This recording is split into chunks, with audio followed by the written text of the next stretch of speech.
If the other people don't sit, come on. So that we don't have, so we're not all bunched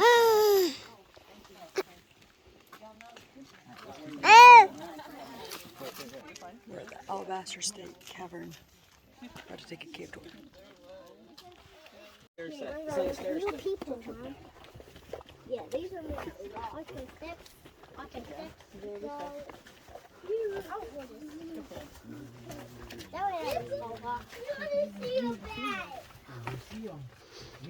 Why are the really attracted? It feels so nice.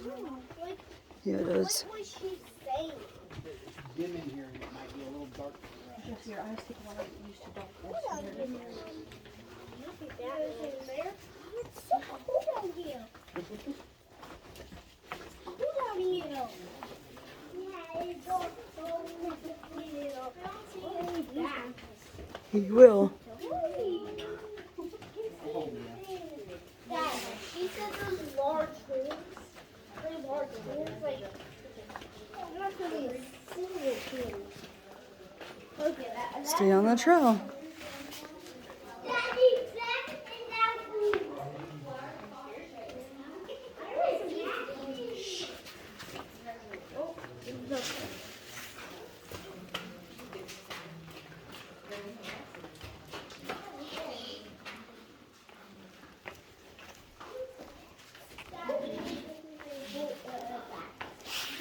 We'll see. Don't touch anything without permission.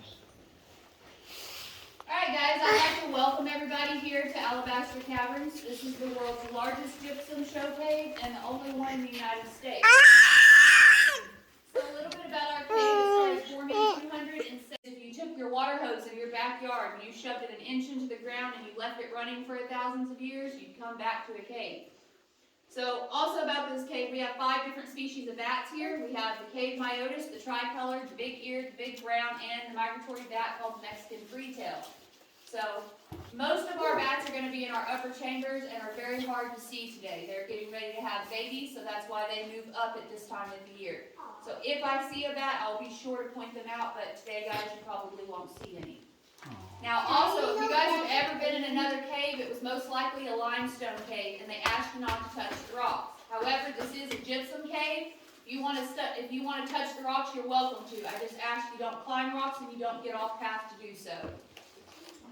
You guys are also welcome to take pictures, and you are welcome to use your flash, but I ask you don't use the flashlight.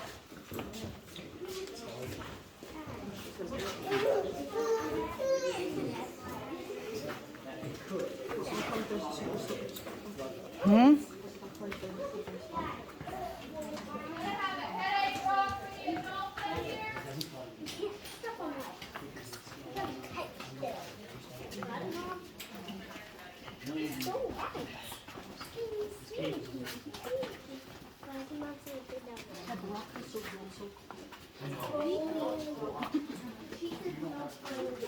Yeah, this is the same stuff that I put in the garden. Yep. You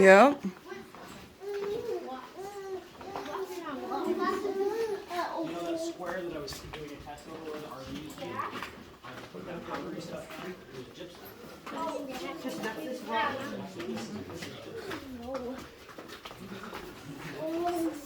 Jesse, go over there. We stay on top.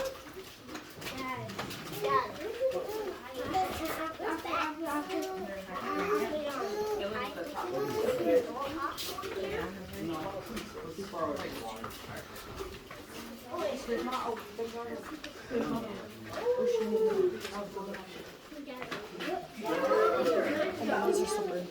There you go.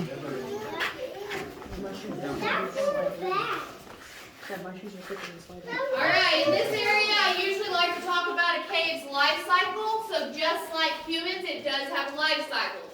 Ours here is considered to be in its mature stage, which really just means it's still being carved out by water. You will also hear people reference this as a living cave. Both generally mean the same thing, and both are good things for a cave. Now, I'll also tell you a little bit about the stream here. It enters the cavern 200 feet from where you did. It exits into the Cimarron River. However, if anyone takes the hiking trails on property and you go to the bottom of the canyon, you will find this same stream. It's also going to come from 2 small waterfalls known as seepages. So again, all the water you guys see in here is going to be you from the same water source. Watch your heads through this area. Watch the dog. Daddy, watch your head. So I know.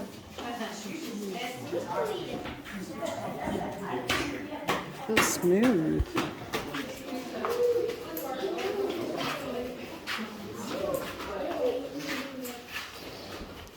It looks like it's all cracking in. So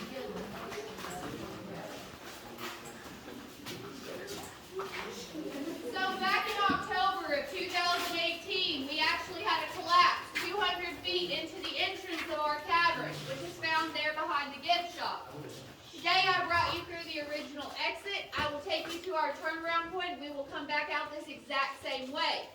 My reason for telling you that is as you take your tour through the cavern today, you are going to feel a breeze from time to time. Doesn't matter what you're in a cave doing. If you're in a cave and you can feel a breeze, you are close to an in or an out, and that's pretty good information to know. At this little hole, as you pass this area, if you guys will all look back there, you're going to see what looks like a little slide down the hill. That is one of our 6 animal entrances. We call them that because they are very small. Children or animals are going to fit. Adults will not. Now, like I mentioned, as you move through the cavern today, you're going to feel a breeze from time to time. You're probably close to one of the 6 animal entrances.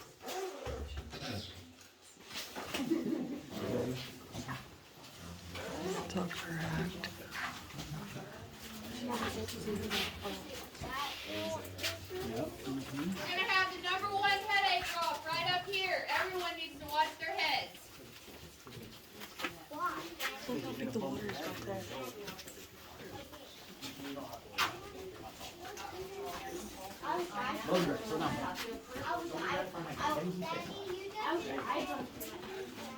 Just look, you're going up this one. See, Jesse, look. If I kept walking and didn't pay attention, what would happen? You get a headache. I'd have a headache.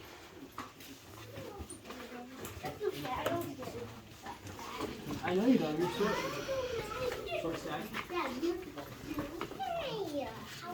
Alright guys, so what we're looking at here is Graffiti Hall. That's this rock here with all these signatures. Now I'm going to point out a couple for you guys, and if you guys want to color in here so everybody else has a chance to see too. Where do you move up? So I'm going to point out a couple of these names for you guys. Right here you're going to have Orland Moon, that's May of 1900. Right past that you'll see Aubrey Brannon from 1920. One I have a story for is C.L. Klingerman. So the last private owner of the property here, his name was Charles Grass. He owned it in the late 1800s all the way until 1953. He did sell the property here for $6,000. Oklahoma purchased it and turned it into a state park in '56. However, when Mr. Grass did own the property, he allowed tours here, and that's when Mr. C.L. Klingerman came here the first time in 1930 when he harvested all of the guano. You guys know what guano is? No. Bat poo. Yeah. They harvest all of that, they ship it to California, and they make gunpowder and fertilizer from it. And I will also like to tell you guys, if you've ever heard makeup, that's false. So, no makeup, no bat poo and makeup. That's good to know. Watch your heads coming through this area. We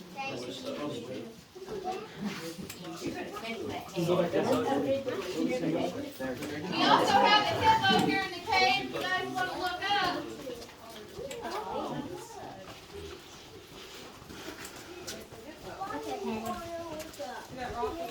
Alright guys, so before I talk to you about the waterfall, I'd like to point out something.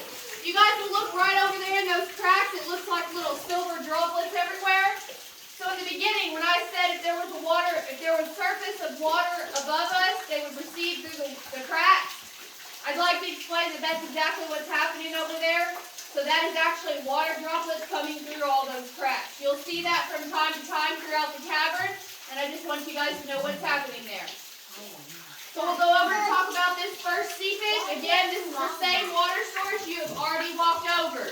You guys look down, this is very clear, very pretty water. It is called gyp water, and it is incredibly high in mineral content. This would be a fast-acting laxative. That's why I mentioned if you go to the bottom of the canyon, don't drink the water. Now I'll also point out what kind of looks like coral right here. However, this is a non-living organism and it is not real coral. Just looks that way from the high mineral deposit.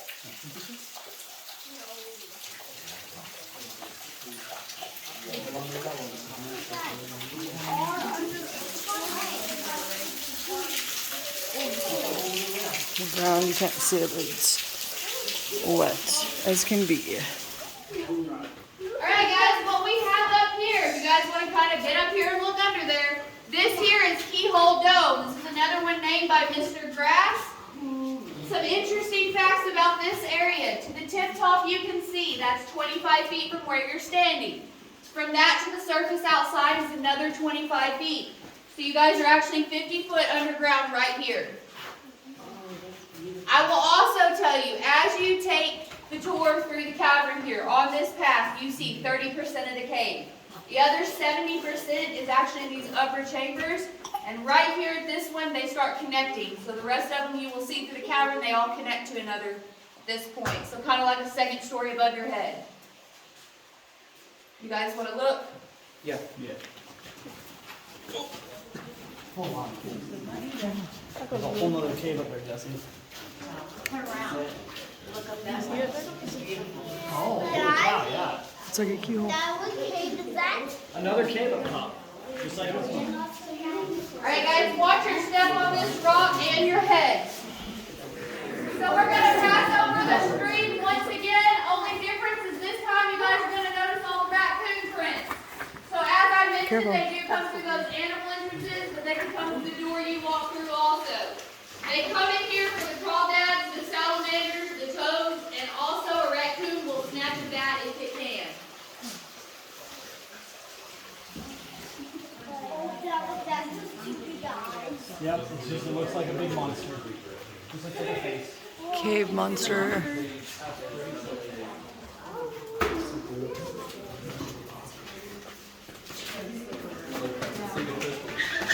Alright, so just pointing out this other upper chamber for you guys. Now I'm going to give you all the details on those when we get back to a little better spot. But again, I just want everyone to know that we're standing in a very slick area. They family more. I bet you did. It's slick. Be careful.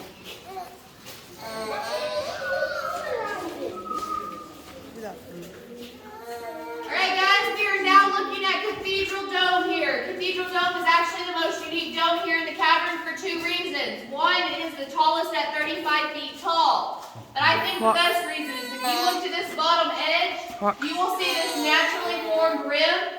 This is actually the only place in the cavern you see this. And how this happens is when the water left this area, it receded quite slowly. So probably a few hundred years, the water level dropped and it carved a rim. And you can clearly see there that that repeated 3 times. Now this is also how Cathedral Dome got its name. They said that was really fancy, like crown molding, so it needed a fancy name. They gotta be able to see too. Now also a little bit about the levels of dirt here. As you guys walk on the surface outside, you're walking on what's called the shimmer layer. That's when you look down and you see all the selenite flakes in the rocks.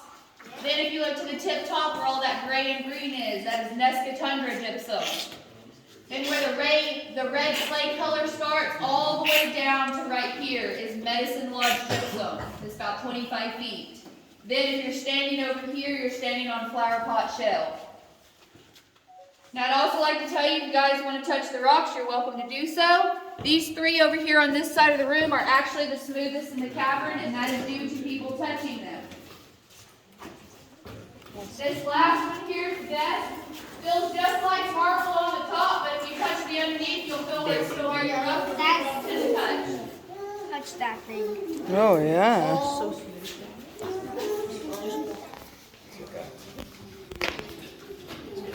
So smooth, but that is so rough under there, but so smooth on the top.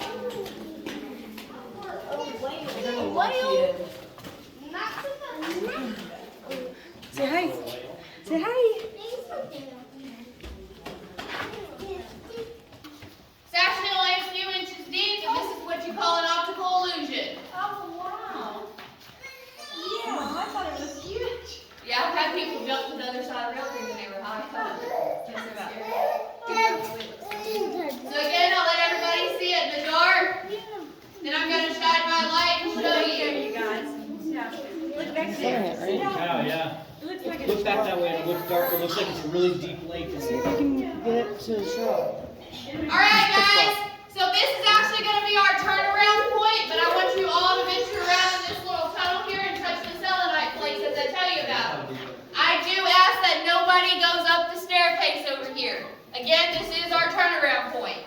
But if you guys want to come in here and touch all this shiny stuff, this stuff is called selenite. Selenite is the purest form of gypsum, and a couple of cool things this stuff was used for.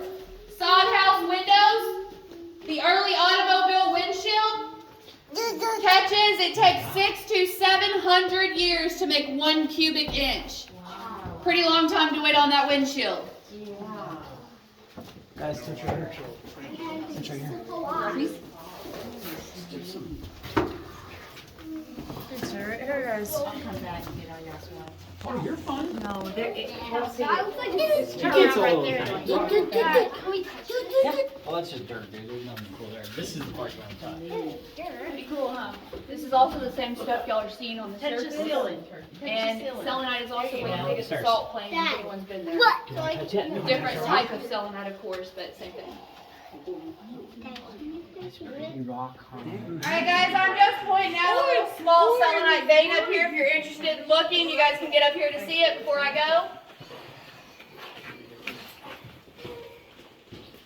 You guys see it hiding up there? Oh, yeah, back there. Yep. Gotcha. It's hiding. But now if you guys, now that you've seen several different types of it, if you look around on your way out, you will find loads of them. Huh. I don't see it. It was back there. It was there. Don't worry. Maverick. You have a jelly belly. Alright guys, so right here over the stream, you guys will see our hammerhead shark that the kids have named. Oh, Dad, you see it right there. You see it? And then to my right, you'll also notice the Hammerhead cave turtle shark. here. Alright, so you guys are back here Here's at the sea Keyhole turtle. Notes. There's the Again, head that was your and the 50-foot flipper. marker, and I turned you guys around at 65 feet. The deepest point in the cavern is 80 feet, and that is unfortunately under our collapse. Watch that rock, guys, very slick. Alright guys, so I like to talk about this one on the way back because we're going to talk about a couple of different things here. First, I would like to tell you about alabaster. That's what's all around you, and it comes in 5 colors. It comes in gray, white, this rust color, comes in a very light pink there between that green. And it also comes in black. So unfortunately for us, our black alabaster is actually back there under the collapse as well. But black alabaster is extremely rare. 3 places in the entire world have it. This cavern, 1 in China, and 1 in Italy. Now that's all. If you guys are familiar with most hardness scale, anybody? Okay, a little bit. On a scale of 1 to 10, diamonds rate a 10 at very hard. Alabaster here is fairly soft. It rates a 2. And your fingernail rates a 3. Alright guys, we are back here at Graffiti Hall, and I did point out the tunnel underneath.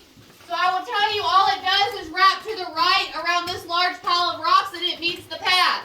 If you guys would like to detour that way, you are welcome to do so. You need to watch your head either way you choose. Jesse, wait. Hey, come here. You gotta walk with me though. Let's let them go first. Come back over here. Go under there? Yes, we can. Do you want to? Yeah. Okay, wait. Let's wait for these guys. We don't. I don't know what I can do. We don't. Okay. No. Come on. I'll come with you, buddy. Not here, my name. Watch the rock here. Very end, guys. It's a little slick. How is this over? This is cool. Oh, man. Oh, come on.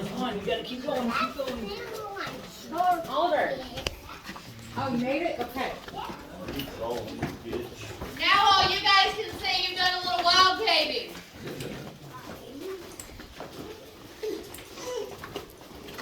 That rock's the Number 1 headache rock.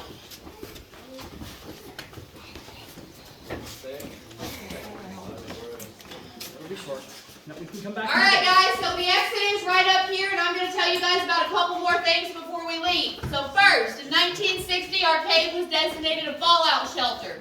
They said 3,080 people could fit down here.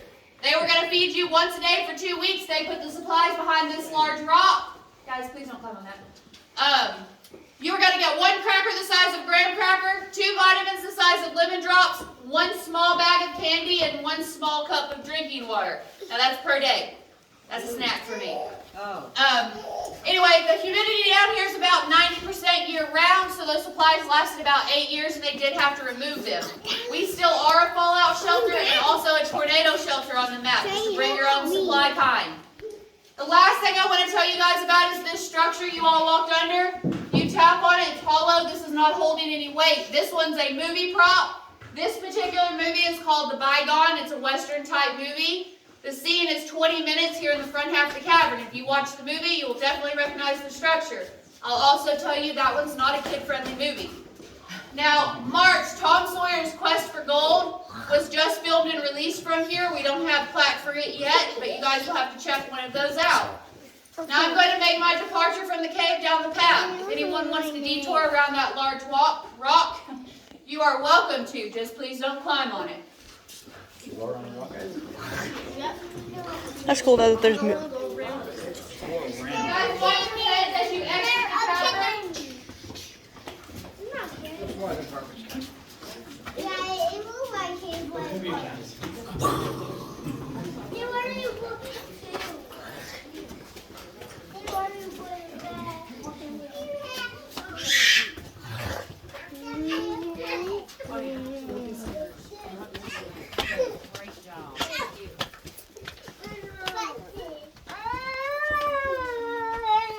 Oh, I bet you are tired. That's hard work. I had to carry mine in here too. I feel that these kinds of this area. Yeah, you do.